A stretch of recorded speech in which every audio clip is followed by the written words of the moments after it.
Hey everyone, Dr. J here. Welcome to my show, The Real Story. This is the real story on women's health. I am Dr. Denise Jagru, your women's health specialist. Every week I change my format up a little bit. Sometimes I do Q&As, sometimes I do interviews, sometimes I do demonstration of different exercises.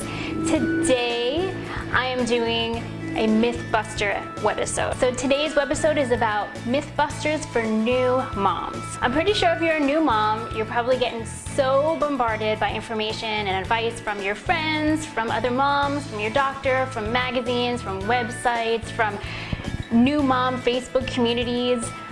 You know what I'm talking about. I'm here to maybe clear up a few myths, maybe some confusion about certain things that you should or shouldn't be doing after having a baby in your postpartum period. Okay, ready? Myth number 1. Peeing when you sneeze is normal. Okay, so yes, it's common to pee when you sneeze or cough or laugh or lift your baby after having a baby, but it's not normal. Common doesn't equal normal, right? So what happens is you have these pelvic floor muscles that wrap around the base of your bladder. After childbirth or going through 9 months of pregnancy, these muscles can get beat up a little bit, and sometimes they just forget what they're supposed to do when the baby finally comes out. So you just need to retrain them.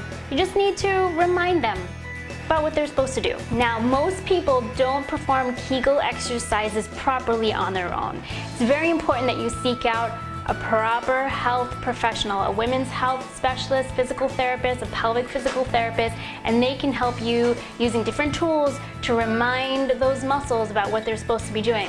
The hardest part is just finding these muscles. The pelvic floor muscles are on the inside, so it's okay if you're having trouble finding them. You don't have to spend the rest of your life trying not to sneeze in public. These are muscles just like any other muscles. They can be tight, they can be weak, they can have spasms or trigger points. It's important to strengthen them, but strengthening them properly is important. So find a women's health specialist in your neighborhood and get to Kegeling. Myth number 2. Looking 5 months pregnant after having your baby 5 months ago is normal.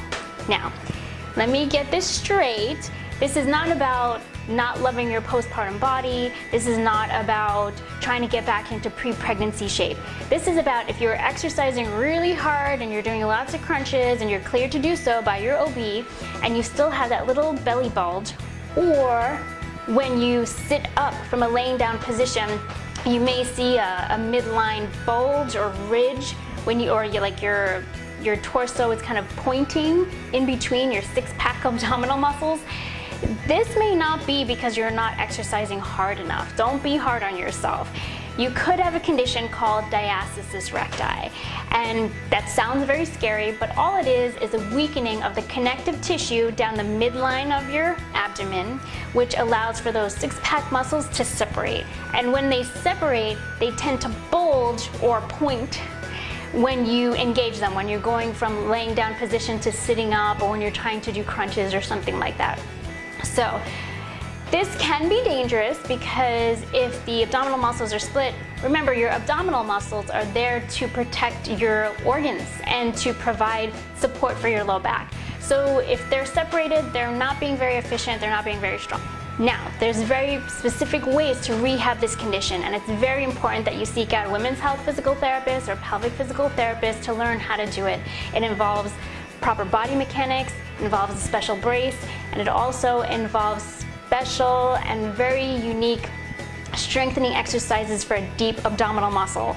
Okay, so you don't want to just try doing a bunch of crunches after you have a baby if you think you have this, because doing crunches in the regular way is just going to make it worse.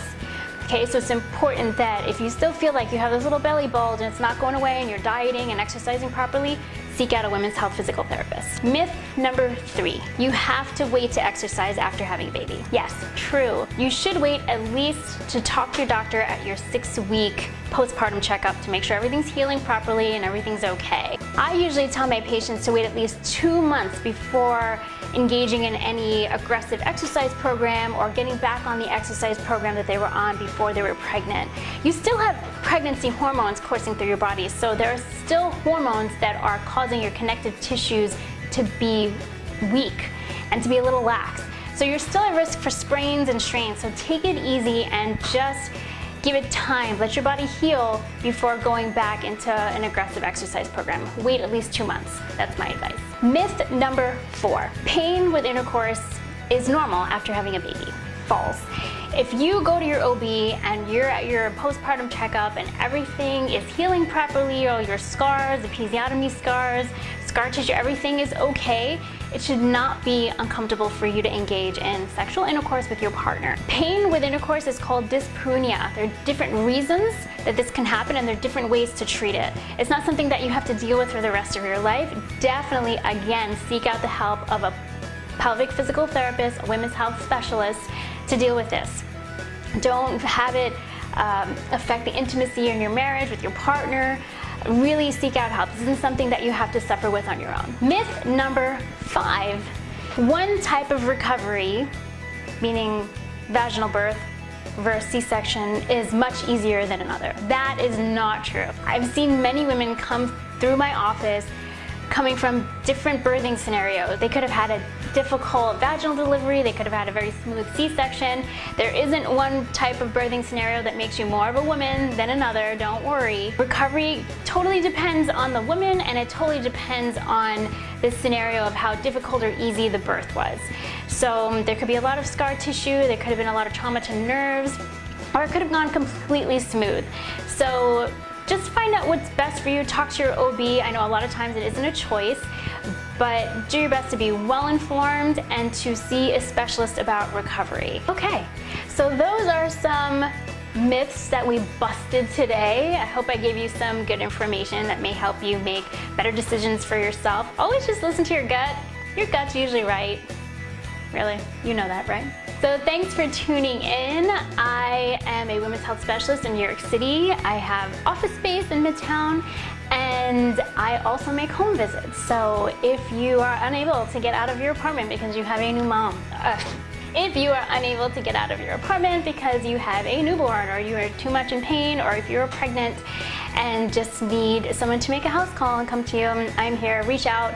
Check out my website and check out my other videos on this YouTube channel, and reach out if you have any questions. Thanks for tuning in. Bye.